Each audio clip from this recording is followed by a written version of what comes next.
إن الحمد لله وحده والصلاة والسلام على من لا نبي بعده اللهم علمنا ما ينفعنا وانفعنا بما علمتنا وزدنا علما وأصلح لنا شأننا كله ولا تكلنا إلى أنفسنا طرفة عين الحمد لله যাবতীয় প্রশংসা একমাত্র আল্লাহ রাব্বুল আলামিনের জন্য। অতঃপর সালাত এবং সালাম নাজিল হক সর্বশ্রেষ্ঠ নবী এবং রাসূল মুহাম্মদ সাল্লাল্লাহু আলাইহি ওয়াসাল্লামের উপর। আল্লাহুম্মা সাল্লি ওয়া সাল্লিম আলাইহি। আমরা ধারাবাহিকভাবে আলোচনা করছিলাম বুলুগুল মারাম এই কিতাব থেকে। আজকে শেষ পর্ব সিয়াম অধ্যায়ের ইনশাআল্লাহ। আব্দুল্লাহ ইবনে ওমর রাদিয়াল্লাহু তাআলা আনহুমা থেকে বর্ণিত, তিনি বলেন যে নবী সাল্লাল্লাহু আলাইহি সাল্লামের কিছু সাহাবী তাদেরকে রাতে লাইলাতুল কদর স্বপ্নে দেখানো হলো। সে লাইলাতুল কদর ছিল ফিস সাবঈল আওয়াখির, রমজানের শেষ 7 দিনে। তো রাসূলুল্লাহ সাল্লাল্লাহু আলাইহি সাল্লাম বললেন, ওরা রুইয়াকুম ক্বাদ তাওয়াতাআত ফিস সাবঈল আওয়াখির, যে আমাকেও এই রকমই স্বপ্নে দেখানো হয়েছে। আমার স্বপ্ন আর তোমাদের স্বপ্ন রমজানের শেষ 7 দিনের বিষয়ে মিলে গেছে। ফামান কানা মুতাহাররিহা ফালিয়াতাহাররা ফিস সাবঈল আওয়াখির, সুতরাং যে ব্যক্তি লাইলাতুল কদর তালাশ করতে চায়, অনুসন্ধান করতে চায়, সে যেন রমজানের শেষ 7 দিনে সেটা অনুসন্ধান করে, খুঁজে। সহিহ বুখারী এবং মুসলিমের হাদিস। পরের হাদিস মুআবিয়া ইবনে আবি সুফিয়ান রাদিয়াল্লাহু তাআলা আনহু থেকে বর্ণিত, নবী সাল্লাল্লাহু আলাইহি সাল্লাম লাইলাতুল কদর সম্পর্কে বলেছেন, লাইলাতুস সাবঈ ওয়া 20, লাইলাতুল কদর হচ্ছে 27 রমজানের রাত, মানে 26 রমজান পার হয়ে যে রাত। আবু দাউদ রাহিমাহুল্লাহ হাদিস বর্ণনা করেছেন, তবে এই হাদিস মাওকুফ হিসেবেই বেশি সঠিক। হাফিজ ইবনে হাজার রাহিমাহুল্লাহ বলছেন, আর রাজিহ ওয়াকফুহু, প্রাধান্যযোগ্য মত হচ্ছে এটা মাওকুফ হাদিস, সাহাবীর বক্তব্য। وقد اختلف في تعيينها على 40 قولا أوردتها في فتح الباري। হাফিজ রাহিমাহুল্লাহ বলছেন যে লাইলাতুল কদর কবে তার নির্দিষ্ট করার বিষয়ে 40টা মত আছে। 40টা মত আছে, আমি সেটা ফাথুল বারিতে উল্লেখ করেছি। উনি বলছেন, লেখকের যে বিখ্যাত কিতাব সহিহ বুখারীর সবচেয়ে শ্রেষ্ঠ ব্যাখ্যা গ্রন্থ ফাথুল বারি, সেই কিতাবে উনি 40টা মত উল্লেখ করেছেন যে লাইলাতুল কদর সম্পর্কে। এখন প্রথম মাসআলা হচ্ছে, এই রাতকে লাইলাতুল কদর কেন বলা হয়, কারণ কি? এর বেশ কয়েকটা কারণ উল্লেখ করা হয়েছে। 1 নম্বর, কেউ কেউ বলেছেন যে আন্নাল্লাহ ইউকাদ্দিরু ফিহা মা ইয়াশাউ মিন আমরিহি ইলা মিসলিহা মিন আস-সানাতিল কাবিলা, আল্লাহ তাআলা এই রাতে সামনের বছরে যা কিছু হবে তার ইচ্ছা অনুযায়ী তিনি ফাইসালা করে দেন, নির্ধারণ করে দেন।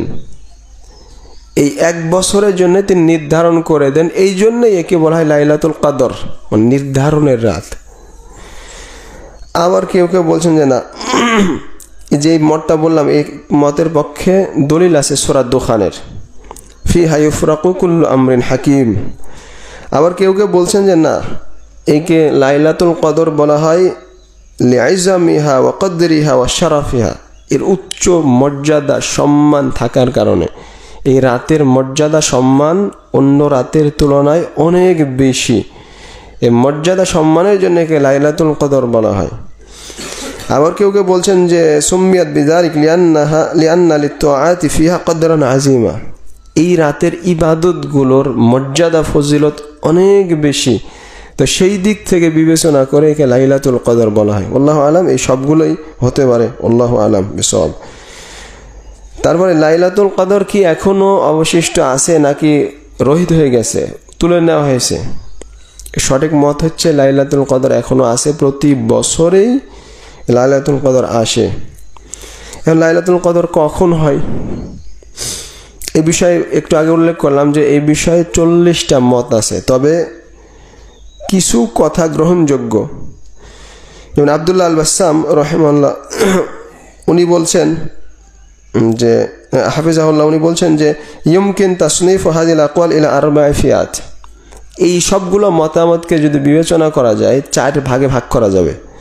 একটা হলো একেবারে প্রত্যাখ্যানযোগ্য মত, যেগুলো কোনোভাবে গ্রহণ করা যায় না, যেমন যারা লাইলাতুল কদরকে অস্বীকার করেছে, আবার বলেছে না না লাইলাতুল কদর এখন আর নাই, তাদের কথা মারদুদ, প্রত্যাখ্যাত।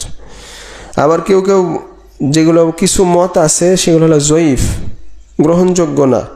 যেমন অনেকেই বলে যে লাইলাতুল কদর হচ্ছে শাবান মাসের মধ্য শাবানে, এটা গ্রহণযোগ্য না। আবার কিছু কিছু মত আছে মারজুহ, প্রাধান্যযোগ্য না। যেমন অনেকে বলেছেন যে লাইলাতুল কদর হচ্ছে রমাজানের শেষ দশকে নাই, অন্য দিনগুলোতে আছে, এটাও গ্রহণযোগ্য না। বরং সহিহ মত হচ্ছে লাইলাতুল কদর রমাজানের শেষ দশকের মধ্যে আছে, শেষ দশকের বিজোর রাতগুলোতে, যেটা সহিহ মুসলিমে রাসূলুল্লাহ সাল্লাল্লাহু আলাইহি সাল্লাম উল্লেখ করেছেন। আর হাফিজ ইবনে হাজার রাহিমাহুল্লাহ এই মতগুলো বর্ণনা করে বলছেন ওয়া আরজাহুহা কুল্লুহা আন্না ফিল উইতরি মিনাল আশরিল আখিরা, যে অধিক প্রাধান্যযোগ্য মত হচ্ছে লাইলাতুল কদর রমাজানের শেষ 10 দিনের বেজোর রাতগুলোতে। ওয়ান্নাহা তানতাকিল কামা ইউফহামু মিনাল হাদিস হাযাল বাব, আর এর লাইলাতুল কদর পরিবর্তন হয়, মানে কোনোবার 21 রাত্রে, কোনোবার 23-25, এভাবে পরিবর্তন হয়, যেগুলো হাদিস দ্বারা বোঝা যায় একই রাত্রে হয় না। আল্লাহু আলাম, আর এটাই বেশি সঠিক। লাইলাতুল কদরের কিছু আলামত, যে এই রাত্রে অত্যাধিক গরমও থাকে না, আবার অত্যাধিক ঠান্ডাও থাকে না, কিছু আলামত বলা হয়েছে হাদিসে, তার সংক্ষেপে। 2, এই রাত্রে বৃষ্টি হতে পারে। আর 3, এই রাতের পরে যে সকাল হবে, সূর্য উঠবে, এই সূর্য প্রখর তাপ নিয়ে আসবে না, বরং তার তাপমাত্রা কম থাকবে। এগুলো হাদিসে কিছু বলা আছে। তারপরে হাদিস আয়েশা রাদিয়াল্লাহু তাআলা আনহা বলেন, আমি বললাম, হে আল্লাহর রাসূল সাল্লাল্লাহু আলাইহি সাল্লাম, আরাআইতা ইন আলিমত আইয়া লাইলাতিন লাইলাতুল কদর মা আকুলু ফিহা, হে আল্লাহর রাসূল সাল্লাল্লাহু আলাইহি সাল্লাম, আমি যদি জানতে পারি যে লাইলাতুল কদর সম্পর্কে, তাহলে সেই রাত্রে আমি কি বলবো? তো রাসূলুল্লাহ সাল্লাল্লাহু আলাইহি ওয়াসাল্লাম তাকে দোয়া শিখিয়ে দিলেন, সেই রাত্রে তুমি বলবে আল্লাহুম্মা ইন্নাকা আফুউন তুহিব্বুল আফওয়া ফা'ফু আন্নি। এই দোয়া বেশি বেশি বলো, যে হে আল্লাহ, আপনি ক্ষমাকারী, পাপমোচনকারী, ক্ষমা করতে পছন্দ করেন, সুতরাং আমাকে ক্ষমা করে দেন। এই দোয়া বেশি বেশি বলবে। তো এই হাদিস দ্বারা প্রমাণিত হয় এই দোয়া বেশি বেশি বলা মুস্তাহাব, সুন্নাত, আর বেশি বেশি বলতে হবে এ রাতে লাইলাতুল কদর। তারপরে এই অধ্যায় শেষ হাদিস, আবু সাঈদ আল খুদরি রাদিয়াল্লাহু তাআলা আনহু বলেন, রাসূলুল্লাহ সাল্লাল্লাহু আলাইহি সাল্লাম বলেছেন, লা তুশাদ্দুর রিহাল ইল্লা ইলা সালাসাতি মাসাজিদ, 3 মসজিদ ছাড়া সফর করা জায়েজ নয়, মানে মসজিদের উদ্দেশ্যে যাওয়া যাবে না 3 মসজিদ ছাড়া। 1 মসজিদুল হারাম, তারপরে তিনি বলেন মসজিদে হাজা, মানে আমার এই মসজিদ, মানে মসজিদের নববী, এবং মসজিদুল আকসা। এই 3টা মসজিদের উদ্দেশ্যেই সফর করা যাবে, কিন্তু মসজিদের উদ্দেশ্যে অন্য কোনো মসজিদে সফর করা যাবে না। ইবনে আব্দুল হাদি রাহিমাহুল্লাহ বলেন, ওয়ালাউ সাফারা মিন বালাদিন ইলা বালাদ مثل أن يسافر إلى دمشق من مصر لأجل مسجدها أو بالعكس أو يسافر إلى مسجد قباء من بلد بعيد لم يكن هذا مشروعا باتفاق الأئمة الأربعة وغيرهم। উনি বলছেন, কেউ যদি কোনো এক শহর থেকে আরেক শহরে যায় মসজিদের জন্য, যেমন কেউ দামেস্ক থেকে মিশরে যাচ্ছে বা মিশর থেকে দামেস্কে আসছে, অথবা কেউ যদি দূর থেকে মসজিদে কুবায় যায়, দেখেন মসজিদে কুবাতেও যদি যায়, লাম ইয়াকুন হাযা মাশরুআন, তাহলে এটা শরীয়ত সম্মত নয়। বিত্তিফাকিল আইম্মাতিল আরবা, এই বিষয়ে 4 ইমাম সকলেই একমত, এটা যাবে না।